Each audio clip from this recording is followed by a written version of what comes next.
Hello everyone, it's Shane Kanto, your Wasteland reviewer, and I'm here to review The Severed Son.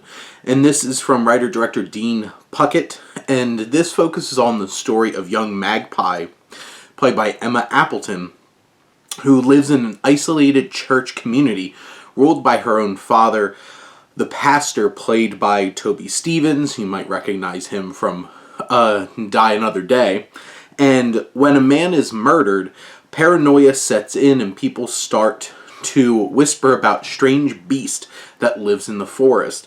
And this film is obviously made with a pretty small budget, but I think it has really good atmosphere, and I think Puckett and his team do a great job of maximizing this minimal budget to make this look eerie. Ian Forbes, who's the cinematographer, there's still texture to it. This doesn't just look like, hey look, point and shoot a camera and have this oversaturated, low-budget kind of feel to it. There is a feeling of atmosphere, and you can feel the paranoia, the tension, the suspense building, thanks to some really rock-solid direction from Puckett.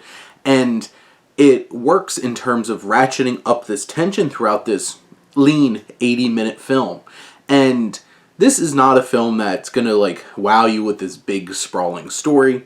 It's a lot of just this paranoia ratcheting up within this small community, this conflict between Magpie and the pastor. I think Appleton and Stephens both give really strong performances.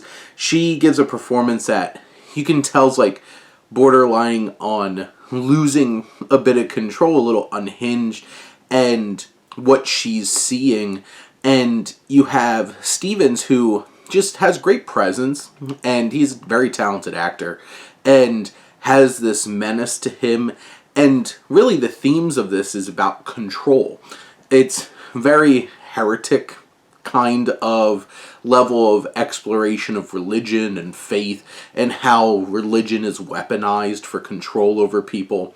And you can see those themes very clearly in this film, and I think they really work for what this film is trying to do.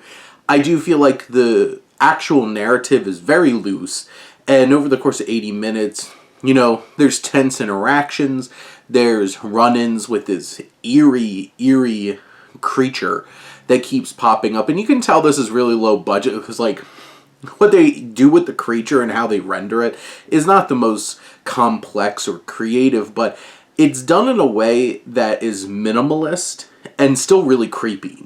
And you can tell this is low budget, but it works within the realm of what they're trying to do with it. And it's still an unnerving looking entity that you see popping up in very realistic space. And for low budget, I think they do the period elements and trappings well with the costuming and the production design. And there's some horrific and unnerving moments throughout the film. The atmosphere that Puckett's able to create, this dueling performances from Appleton and Stephens with this conflict at the center, and this eerie entity looming over the course of it. It might not be the most refined or the most fleshed out or dynamic film, but it is still something that really delivers in an unnerving and eerie atmosphere and has some interesting ideas in it too. But those are my thoughts on The Severed Son. Let me know what you think, and let's talk some movies. But thank you as always for tuning in and supporting your Wasteland reviewer.